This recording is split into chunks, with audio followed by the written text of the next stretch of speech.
Sometimes one of the ways to escape a difficult position is to create a stalemating possibilities. So next game that I'm about to show you is famous as the mother of all stalemates. This is famous in chess literature. Mother of all swindles. Larry Evans against Samuel Reshevsky.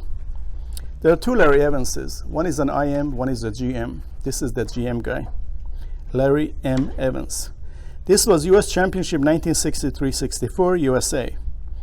Larry Evans is white, Reshevsky, the better player, stronger player, black, who won US Championship many times. So Larry Evans opened with d4, black played knight f6.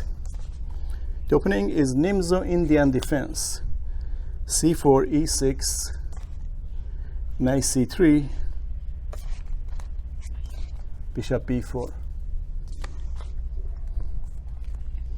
This move makes it Nimzo.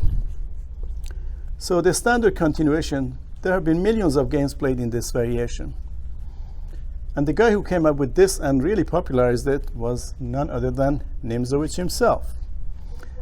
You see, Nimzowitsch, he loved his knights and he hated his opponent's knights. So as soon as he got an opportunity to pin a knight to the king, and at sooner or later taking it, he did that in many of his games. So e3, c5, this is all the standard stuff. This is called Kasparov variation, knight f3. Very solid line, knight f3, d5, because not that Kasparov pioneered it, but he played it a lot. Many people before him played it. After d5, c5, bishop e3, bishop d3, castles, castles. Now black played d takes c4. You see this quite often in many of the Queen's Gambit decline or Nimzo Indian lines. Bishop takes c4 and knight bd7. So we are toward the end of the opening and beginning of the middle game. So there's still some more developing moves need to be made. White played queen e2. In many queen pawn opening, rook fd1 is a very common move rather than rook ad1. So black played a6. Moves like a6 and a3 are very useful in this line. And sure enough, white played a3 also. So here, black played c takes d4. The correct continuation by white would have been to play pawn takes. Knight takes is playable, but there's a rule in chess that says try to have a pawn in the center. If you don't have a pawn in the center and you have a piece instead, that can be kicked with your opponent's pawns. So the correct continuation after pawn takes pawn here was to play pawn takes pawn. And I'm sure Larry Evans knew this too. But sometimes just to play a different position and get a stronger opponent out of their memorized book lines, they play an offbeat line. So he intentionally played an inferior line here, and that was a takes b4. In many textbooks, they'll tell you that after pawn takes knight here, pawn takes, this structure is not as good for white. So it's black to play queen c7. What's the idea behind this move? Pretty much every move of black right now is with a threat. The idea is to play b5. Once the bishop moves, take this pawn. So white to play e4. So white is willing to give a pawn back.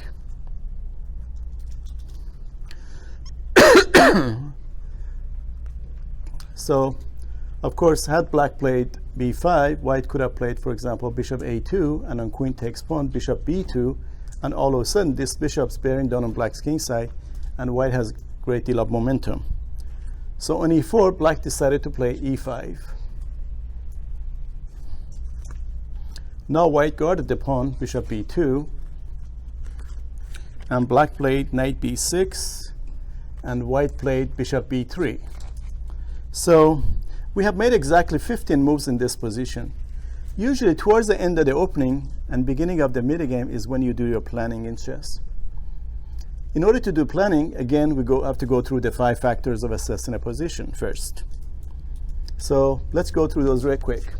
By the way, the more you do this in your games, the faster you'll be able to do. Initially, it may take a few more minutes, but the longer you do this, the faster you can do it. So material, what's material balance? It's Even, not a factor. A space, who has more space advantage? Neither, not a factor.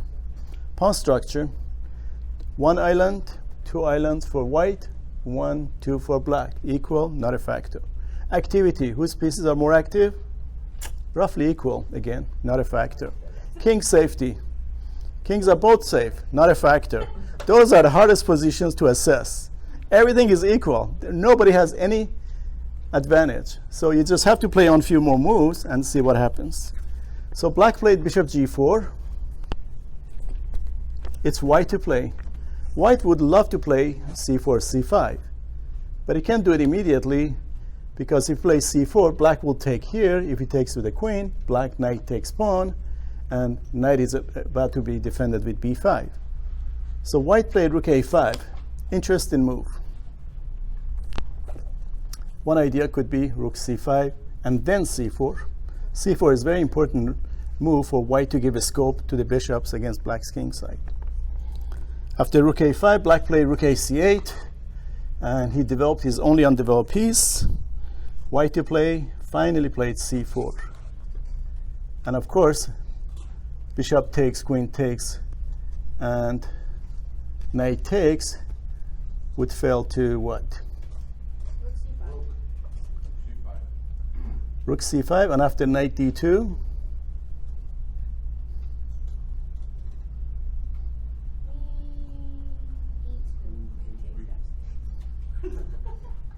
queen e2, yes.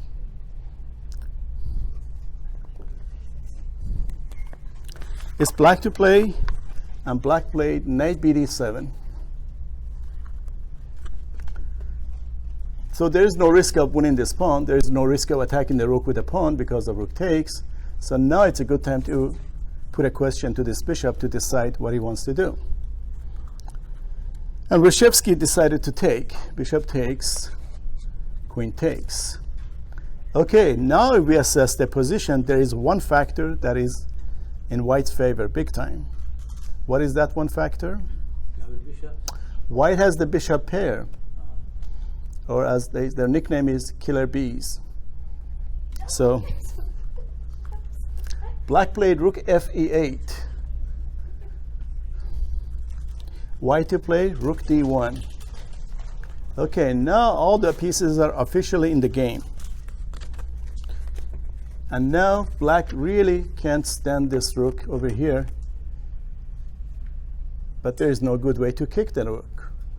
So Reshevsky played rook a8, and now with b6 coming. But when you have to move a rook like this all the way to the original square, that means something has gone wrong in your game already. It's white to play c5. Both bishop diagonals are now open, bearing on black's king side.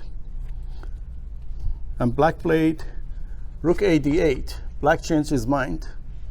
b6 would have been a weakening move. So this is Reshevsky not at his best, obviously. White to play. He wants to create as much problem for black as possible. One of the ways you can create problem is by pinning. So played bishop a4. So that knight is frozen there for the moment. And one of the best ways where you come under pin, whether it's absolute or relative, is to unpin yourself. So black played rook e7. Reasonably good move. So you could say we're in a heavy piece metagame. One of the most important factors of metagame is piece optimization. Put your pieces in good squares.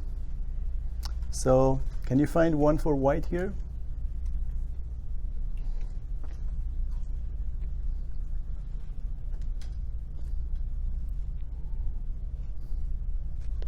Maybe d5 or d6. Rook d6. When it comes to space advantage, now it's not equal anymore. Thanks to this pawn, thanks to these two rooks, white has a space advantage, which is obvious just by looking at this position, right? So this is where black panicked. He played b5 and giving white a chance to play en passant, which white did not do. He played bishop to c2, and black has to worry about guarding this pawn. And here, Reshevsky found a nice tactical shot. Knight takes c5. It's obvious that white completely overlooked this move, because black is now he's clearly a pawn up. And you see this pawn is overloaded. He was guarding this pawn and he was guarding the rook. So trade of rooks doesn't change anything. So this is a move that white obviously overlooked. So he played rook takes, but notice that he did not panic. He tried to make the best of a difficult situation now. Queen e3, hitting the knight. Black to play knight c d7. Like I said, pin is a great motive in chess.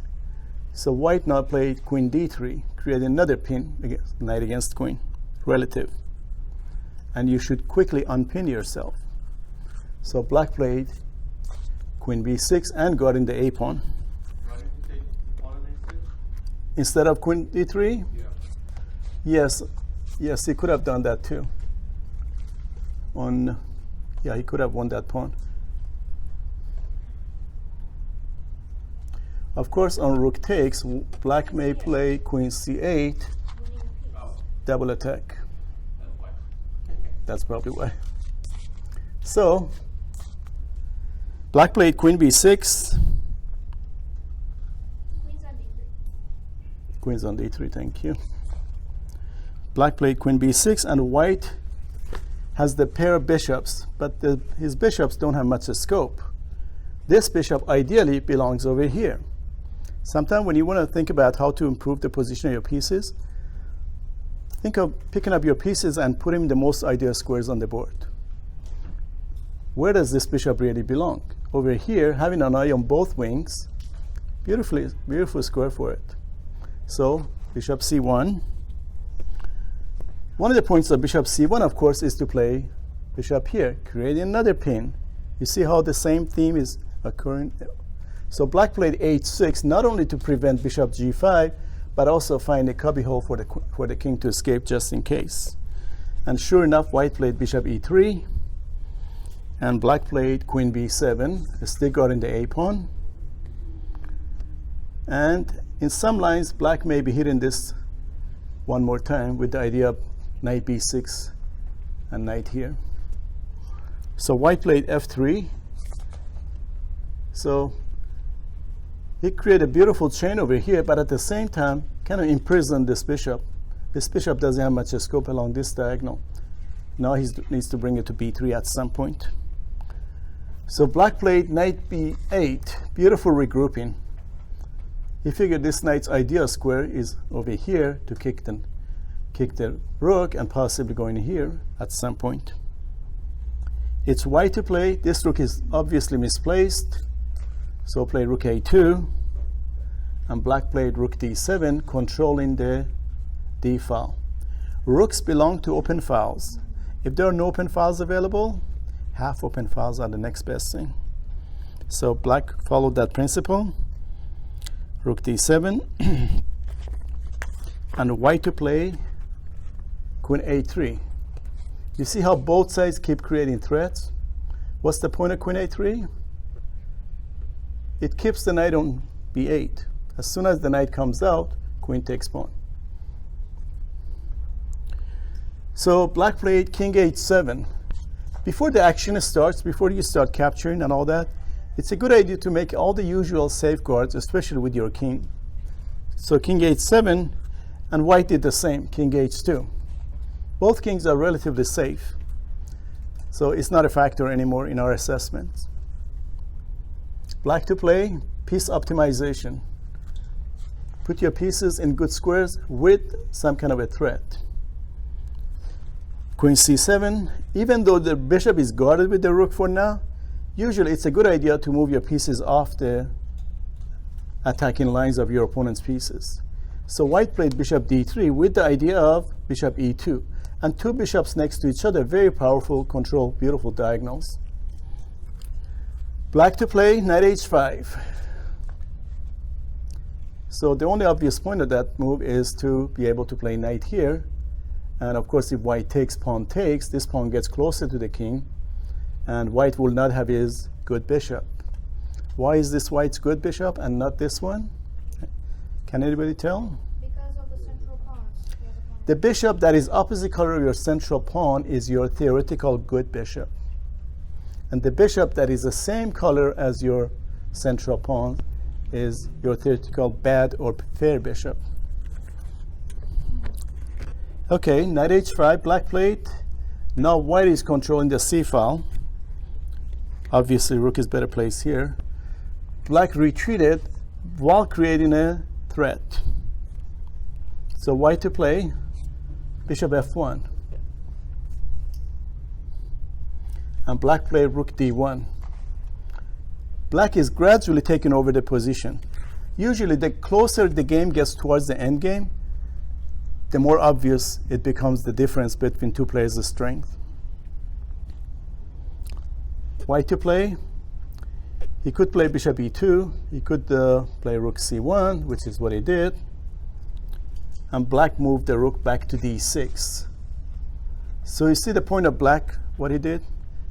He moved the rook from d7 to d6 with tempo. And he's about to have an eye on the king's side. Beautiful regrouping. In the meantime, he kind of misplaced this piece. It's white who is on the defensive now.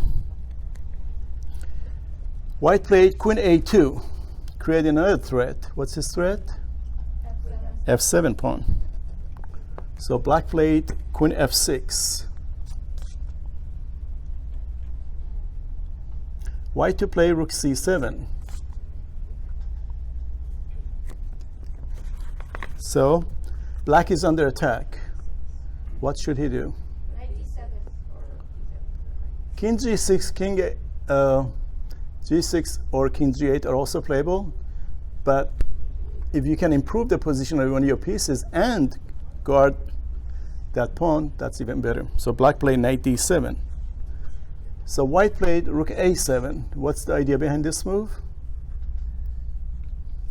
Well, if this knight moves, this pawn is going to drop, right? Rook and a queen are on it. And if this rook moves somewhere on this file, this pawn is going to drop. So he's trying to create a Zugzwang position for black. Black played knight f4. Knight on the rim was grim. So, okay, dim is also good. Knight f4. Okay, when it comes to space advantage, we could say still roughly equal. White has a rook on black side of the board, and black has a knight on white side of the board. But knight is the trickier piece. So white has to be really careful about this. So white played queen c2. Black to play. You could say black's pieces are in the best positions that they could be. But black still can improve in this position. What if he had the h pawn on the h4 square? That would have really restricted white with the possibilities of knight h5, knight g3. So black played h5.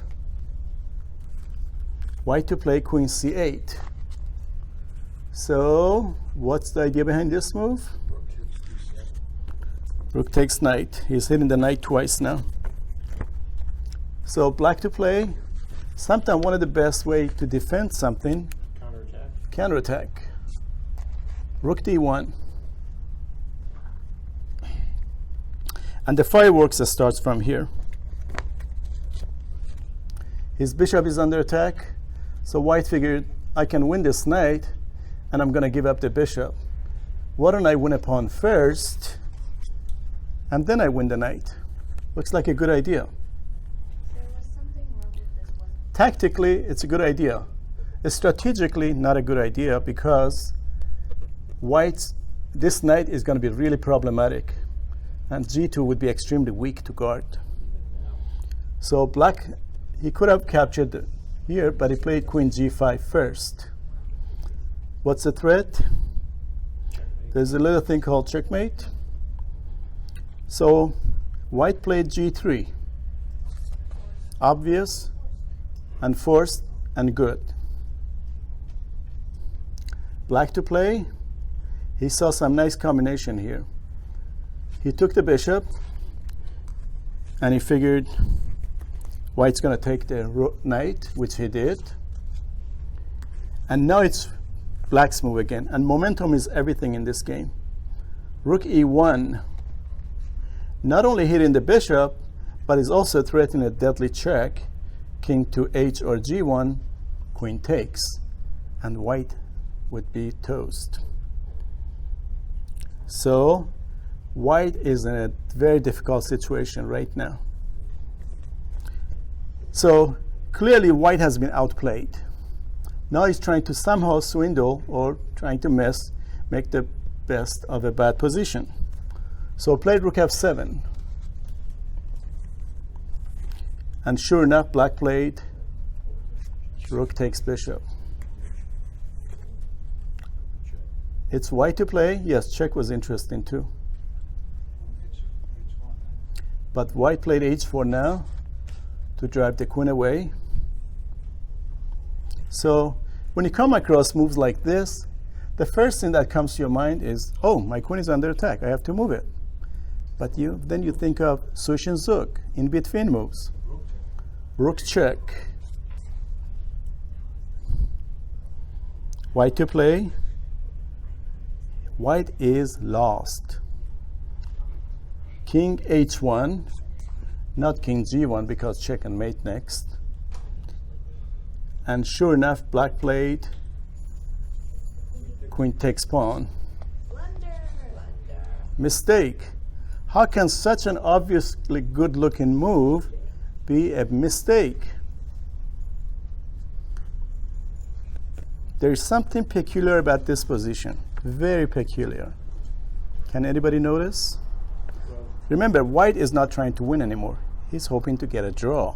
And it looks extremely unlikely with all these black pieces around his defenseless king. Oh, he's got a perpetual check. Queen check. Queen f5 check. Queen f5 check. And after queen g6.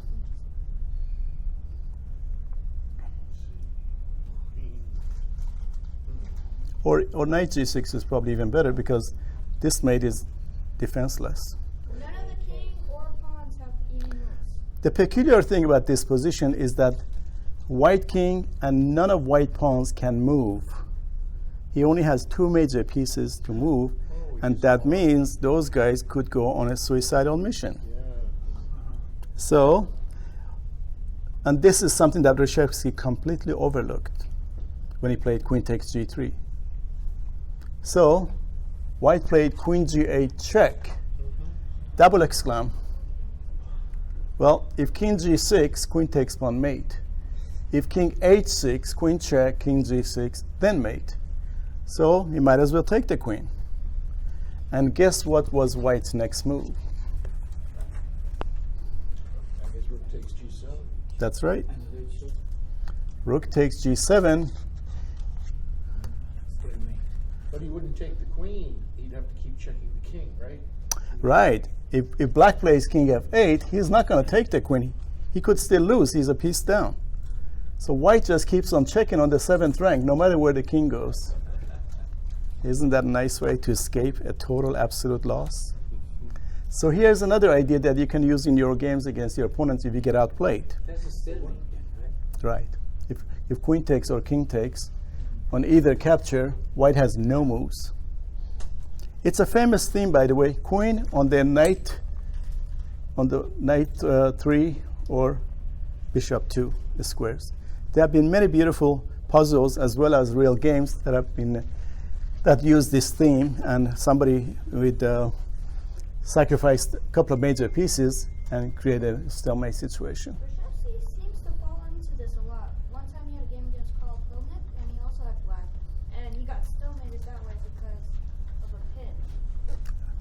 So hope you guys enjoyed these games. We have another hour to go.